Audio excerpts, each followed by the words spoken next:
Eh bien, rebonjour à tous. Laurent Venel, Val des Aigues, Biscarrosse, école de pilotage. Dernier cours numéro 10 concernant la partie numéro 3 pour la météo.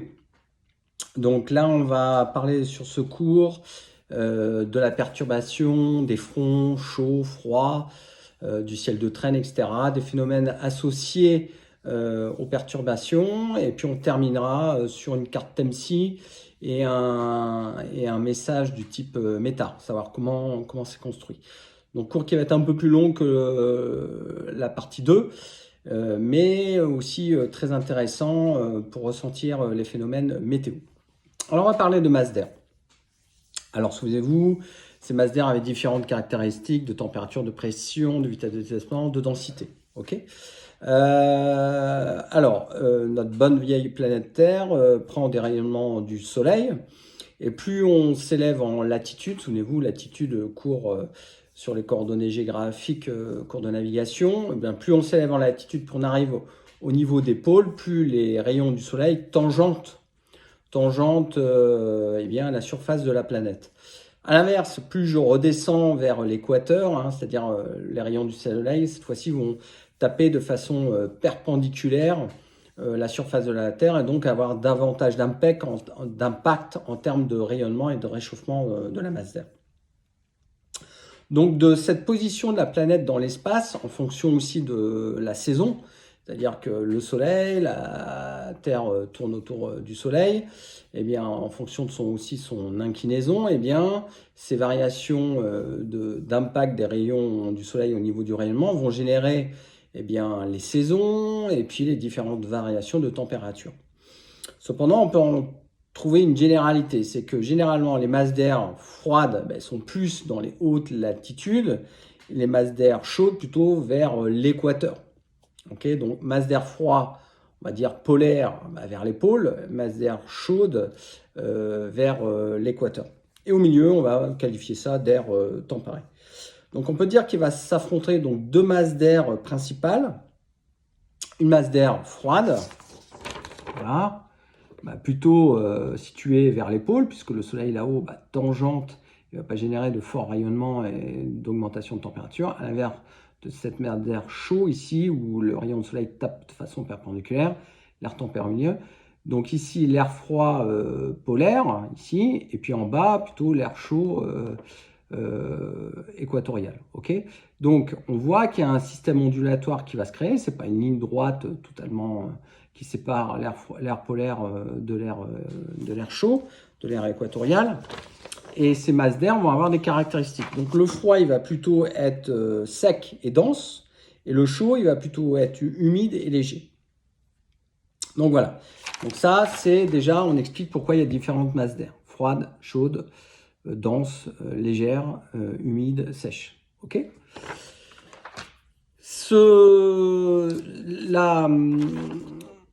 La ligne de démarcation entre ces deux masses d'air principales, là, on va appeler ça le front polaire. Le front polaire, tout simplement. Ces masses d'air, elles ne vont pas se mélanger, elles vont juste s'affronter sur des fronts ondulants. Vous avez vu, ce n'est pas des rectilignes, c'est des fronts ondulants.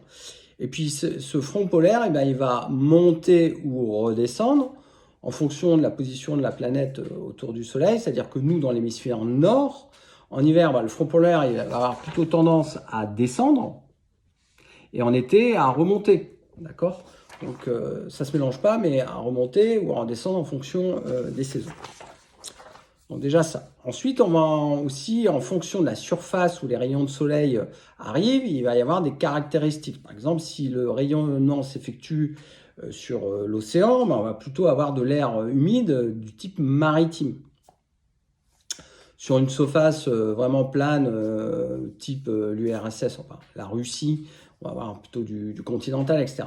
Donc on va en déterminer des masses d'air qui vont avoir des caractéristiques. Donc les masses d'air polaires, on a vu ça tout à l'heure, les masses d'air tropicales, les masses d'air continentales en provenance du continent, les masses d'air maritimes, et puis après il va y avoir un mix de tout ça. Par exemple, on va avoir ici du polaire maritime, plutôt froid et humide, du polaire continental très froid, très sec, c'est l'hiver, vous savez, quand vraiment on a un ciel bleu là, et qu'on a de l'air qui vient de Sibérie, hein, vraiment. On va avoir de l'équatorial maritime, là, chaud et humide, etc. Donc ces masses d'air, voilà les principales, puis après elles peuvent aussi se conjuguer et donner différentes caractéristiques. Okay, voilà. Donc on a compris qu'il y avait des masses d'air froid liées au rayonnement du soleil, polaire, équatorial, que ça se rencontrait, que ça ne se mélangeait pas, que ça créait un front polaire ondulatoire avec des masses d'air qui ont leurs caractéristiques en fonction de la surface sur laquelle le rayonnement s'est effectué. À l'endroit où ces deux masses d'air se rencontrent, ces deux clans qui se rencontrent, boum, on va s'en rencontrer une, ça va créer ce qu'on appelle une ligne de front, des fronts. Mémotechnique, des fronts, comme pendant un conflit, un front. Ces fronts, on va leur donner des caractéristiques, front froid ou front chaud. Alors, qu'est-ce qu'un front froid? C'est quand une masse d'air froide, eh bien, elle descend ici, voilà, la masse d'air froide, elle descend, voilà, et puis elle rencontre de l'air chaud. Alors, souvenez-vous, l'air froid, il est plus dense, donc il pousse, et l'air chaud, lui, il monte, il passe au-dessus, d'accord? Donc ça, c'est ce qu'on appelle le front froid. Donc le front froid, on verra tout à l'heure, mais c'est là où on va rencontrer les phénomènes météo les plus violents. De la grêle, des orages, vraiment les phénomènes météo les plus marqués. Et qui, d'un point de vue aéronautique, donc le passage d'un front froid en aéronautique avec un avion, MEF, c'est l'endroit où on risque d'avoir des phénomènes de grêle, même de cunimbe ou des trucs comme ça. S'il est très actif, donc le front froid, attention quand vous le traversez, MEF en aéro. Donc ça, c'est le front froid. De l'autre côté, on peut avoir ce qu'on appelle un front chaud. C'est-à-dire que là, on avait de l'air froid qui descendait sur de l'air chaud, mais on peut avoir aussi de l'air chaud qui remonte sur de l'air froid. Mais l'air chaud, lui, il est plus léger. Donc, il ne va pas passer par le dessous, il va passer au-dessus de l'air froid. Okay, et de l'air chaud sur de l'air froid, généralement, ça va générer des gouttelettes. On verra ça tout à l'heure. Par exemple, vous prenez une bouteille de champagne, vous la mettez au frais, vous ouvrez votre frigo, il n'y a pas de gouttelettes d'eau sur votre bouteille de champagne, vous la sortez, donc c'est de l'air froid et de l'air chaud qui arrive dessus. Qu'est-ce qui se passe? Très peu de temps après, vous avez de la condensation, c'est-à-dire une formation de gouttelettes sur votre bouteille de champagne. Donc le front chaud, c'est quand l'air chaud arrive, il est moins dense que l'air froid, il va passer au-dessus de l'air froid. Alors la symbologie de l'air chaud, pensez à la bouteille de champagne, ce sont des gouttes d'eau. Il y a des petits trucs ronds comme ça le long du front chaud, des demi-cercles le long du front chaud. L'air froid, le front froid, lui c'est l'inverse. Le front froid, je vous ai dit, ça piquait. Attention, le passage du front froid, ça pique. Donc, ce sont des piquants comme ça. Ça, c'est le front froid. Le front froid, il pique. Le front chaud, il goutte, il pleut. Okay, donc voilà, on vient de définir les fronts chaud, froid. Donc ces masses d'air qui se rencontrent créent une ligne ondulatoire qui vont générer des fronts et créer ce qu'on appelle des perturbations. Par exemple, voilà une perturbation, c'est-à-dire que j'ai mon air froid qui descend, j'ai mon air chaud qui monte. Je vais créer ce qu'on appelle ici une dépression où l'air froid et l'air chaud vont s'enrouler avec la création de ce qu'on appelle une perturbation.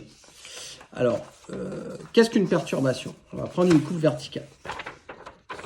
Et bien là, on retrouve nos fronts. Ici, le front chaud. Donc ça, c'est la coupe verticale d'une perturbation. Le front chaud qui arrive, qui descend sur de l'air froid dit antérieur. Ici, on a ce qu'on appelle le secteur chaud. Et là, on appelle ce qu'on appelle le front froid, avec de l'air froid ici postérieur. Donc ça, c'est la tête de la perturbation. Alors, comment on se rend compte la tête d'une perturbation? Généralement, en altitude, on verra les nuages associés. C'est la formation de nuages en très haute altitude, cirrus. Vous savez, ces voiles d'ange. Et au fur et à mesure que l'air chaud avance sur l'air froid, de cette façon-là, donc là, formation de nuages de haute altitude, et plus ça avance, plus ces nuages vont descendre et générer de l'eau. Hein, donc de l'eau ici tout du long. Alors, si vous habitez ici, voilà, au départ, le jour 1, vous voyez là-haut les nuages de haute altitude, puis le front chaud avance. Là, l'altitude par rapport aux nuages commence à diminuer, et puis ici encore plus, et puis encore plus, et puis là, boum, vous êtes dans la mouise, vous êtes dans le nuage, vous êtes dans la pluie. Donc là, c'est de l'air froid antérieur, là, c'est de l'air chaud qui passe bien au-dessus de votre air froid. D'accord? Et ça génère, comme la bouteille de champagne, des gouttelettes d'eau. On verra que les nuages associés, si on est dans une masse d'air instable, on est plutôt du côté nuage cumuliforme, cirrocumulus, altocumulus, souvenez-vous, cours formation des nuages dans l'adiabatique, ou à l'inverse, masse d'air plutôt stable, cirrostratus, altostratus, et même des gros nuages, vous avez dit à Cambrai, j'entrais dedans, je sortais là-haut à 40 000 pieds avec mon Mirage 2000, le nimbostratus, qui est vraiment un nuage épais, qui va partir de là jusque là-haut, avec un gradient ici très important.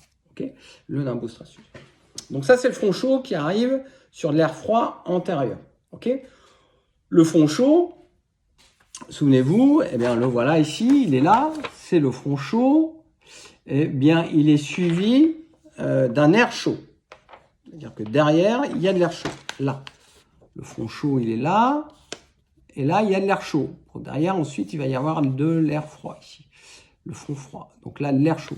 Donc, c'est un secteur d'air chaud, avec généralement, dans un secteur perturbé, plutôt des conditions météo pas top, c'est-à-dire des visibilités pas terribles, des plafonds plats, des précipitations, de l'eau, de la bruine, du stratus, machin, etc. Donc le secteur chaud, c'est l'endroit où vraiment la météo, elle n'est pas généralement top. Donc, voilà. Donc c'est lié aussi à l'air chaud qui arrive. Donc le front chaud, l'air froid antérieur, le secteur chaud. Donc cette partie, on appelle ça la tête de la perturbation. La deuxième partie, on appelle ça le corps, ici le secteur chaud. Puis arrive le front froid. Front froid, ça pique. Donc la température baisse. On verra tout à l'heure ce que font les pressions. Et là, on va avoir des phénomènes de remontée de plafond avec généralement de l'instabilité. Donc revenir un peu vers de l'air instable, du type avec la formation de nuages type cumulus, hein, derrière, avec ce qu'on appelle l'air froid postérieur et ce qu'on appelle la traîne, le ciel de traîne. Alors le ciel de traîne, généralement, ce sont des nuages petites cumuliformes assez bien formés. Alors on peut avoir une traîne peu active avec de l'altocumulus. Généralement, un beau ciel de traîne, quand on dit il y a une belle traîne, ce sont des nuages qui sont bien formés, bien cumuliformes. Donc de l'air instable. Hein, souvenez-vous par rapport à la diabétique. Donc voilà la coupe verticale d'une perturbation. Quelquefois, l'air froid antérieur postérieur rattrape l'air froid antérieur. Et là, on appelle ça une occlusion. C'est-à-dire que l'air froid arrive, il est très froid ici, là il est un peu moins froid, là il y a du secteur chaud, ça arrive, poum, ça fait jonction, l'air chaud il est passé au-dessus, l'air froid postérieur a rattrapé l'air froid antérieur, on dit qu'on a une occlusion froide. Pourquoi? Parce que l'air froid qui rattrape est plus froid que l'air froid rattrapé. Pas facile à dire. Hein. L'air froid qui arrive est plus froid que l'air froid antérieur. Donc ça, c'est une occlusion froide. On peut dire qu'une occlusion est chaude quand l'air froid qui arrive est moins froide que l'air froid qui le rattrape. Donc chaude, quand l'air qui arrive, il est moins froid que l'air qui le rattrape. Froide, quand l'air qui arrive, qui pousse l'air chaud vers haut, est plus froide que l'air qui le rattrape. Ça, c'est ce qu'on appelle des occlusions. Alors, la symbologie des occlusions, c'est une alternance froid-chaud, c'est-à-dire un pic, une gouttelette, un pic, une gouttelette. C'est une occlusion. Et l'air chaud, il est passé au-dessus. Voilà.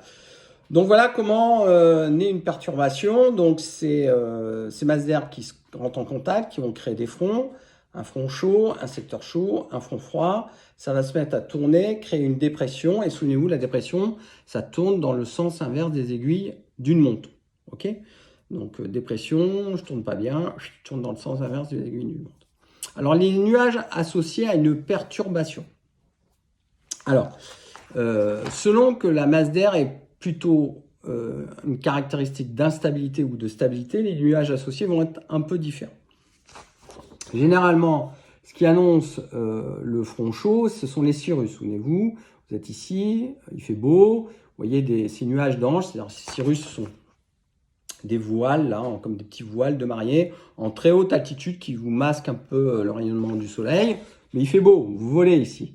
Et puis plus cette perturbation avance par rapport à vous, donc elle vous passe dessus, elle va vous traverser, eh bien vous allez voir que vos nuages, eh bien la base des nuages va s'abaisser. Donc là-haut, dans l'étage supérieur, on avait le cirrus supérieur, mnémotechnique, cirrus supérieur. Voilà, le cirrus pour boire supérieur.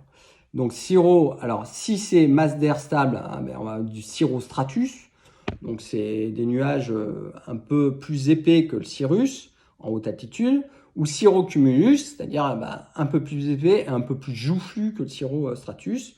Ensuite de l'altocumulus ou de l'altostratus, c'est dans l'étage inférieur, et en bas, eh bien, ou du stratus, voire même du cumulus. Du stratus.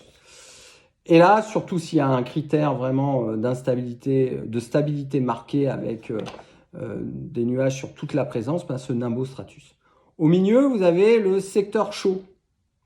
Donc là, je vous ai dit secteur chaud, plutôt du stratus en instabilité ou du stratocumulus, c'est comme du stratus, mais un peu plus joufflu, mais pas beaucoup plus, hein, c'est pas cette crème chantilly. Donc là, généralement, on vole. On peut encore voler, arriver à là, là les visibilités se dégradent, la pluie arrive, la température ici, elle est stable, elle est plutôt chaude, hein, enfin chaude entre guillemets, hein, 10, 12, 13, 14 degrés, mais c'est pas froid quoi. Secteur chaud, généralement on vole pas, c'est-à-dire que là on a les passages de grains, pas de grains de pluie continue, de visibilité faible, vraiment ça peut durer 2 jours là, hein, le passage du secteur chaud, une journée, on peut pas voler. Et puis après, on va voir que les visibilités vont commencer à s'améliorer, les plafonds remonter. Ça, c'est annonciateur du front froid avec un changement de direction de vent et un changement de température et un changement de pression. On verra ça tout à l'heure. Et là, on va voir où un critère d'instabilité fort marqué avec l'arrivée de nuages avec de la forte convection, de la forte instabilité, des cumulus, voire cumulus congestus, voire cumulonimbus.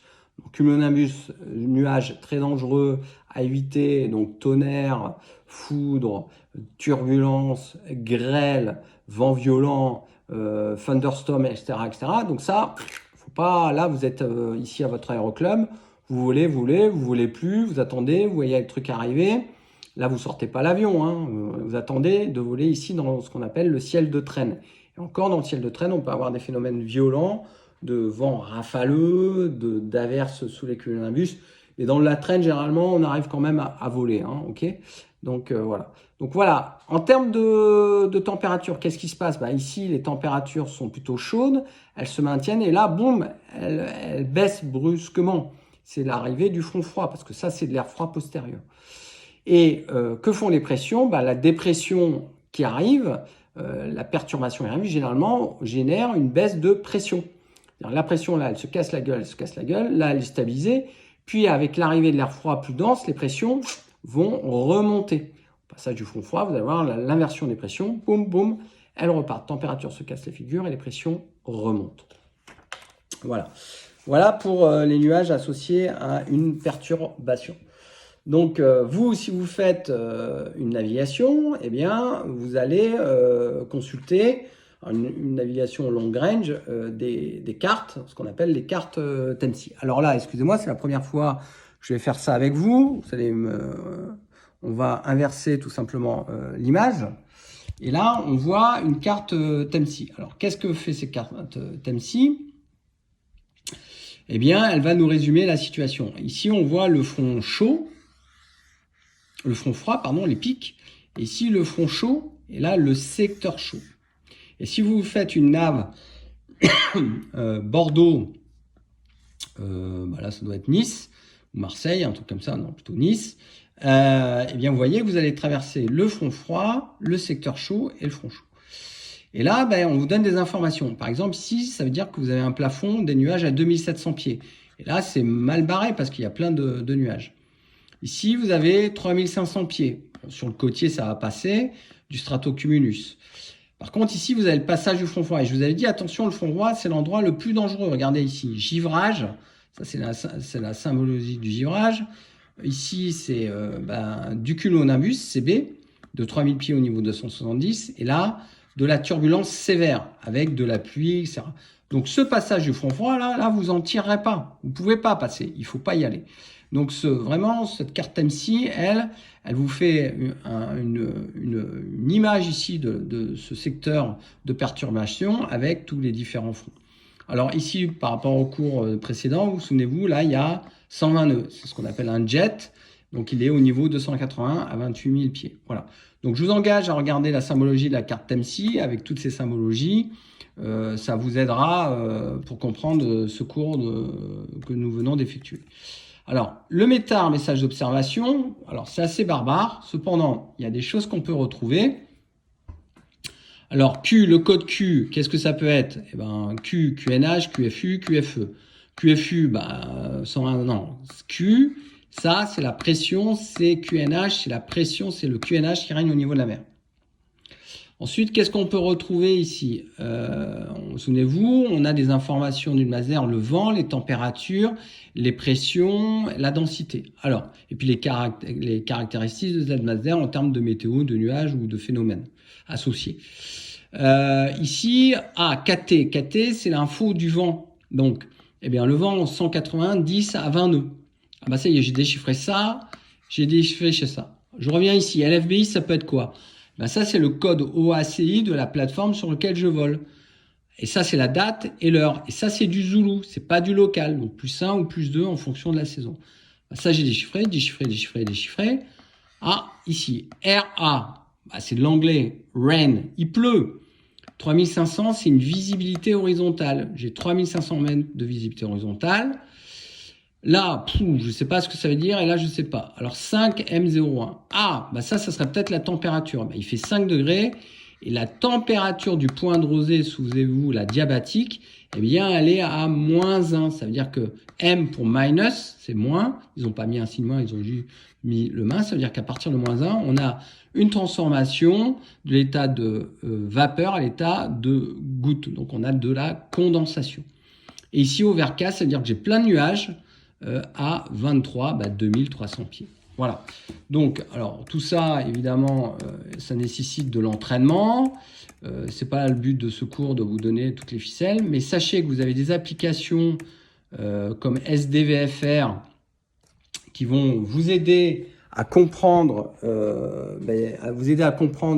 un TAF et un METAR. Et en plus, d'un point de vue pédagogique, vous pouvez les avoir en clair ou en codé. Donc, au départ, vous pouvez le faire en clair. Et puis, très rapidement, pour l'examen, il va falloir quand même que vous appreniez la construction d'un message METAR codifié, quoi. Voilà, c'est important. Alors, dans l'exécution, après, vous aurez des aides comme des logiciels dont je vous viens de parler. Mais pour l'examen, il n'y a pas à photo. Il faut maîtriser ça. Alors, si vous ne le faites pas, il va falloir accepter de perdre 2 ou 3 points parce que ça sortira forcément à l'examen, ainsi que l'exploitation d'une carte TEMSI et de la symbologie adaptée. Voilà. Eh bien, écoutez, voilà pour ce cours qui va terminer la météo. J'espère que ces 4 parties allant de la diabétique au cours numéro 1, 2, 3 sur la météo vont vous permettre de comprendre mieux ce que vous dit Evelyne Delia sur la 1 à 19h50. Et vous aider à préparer vos vols. Voilà, je vous souhaite de bons vols, bonne journée, à bientôt sur des cours théoriques ou pratiques sur la chaîne YouTube Le Vol des Aigles.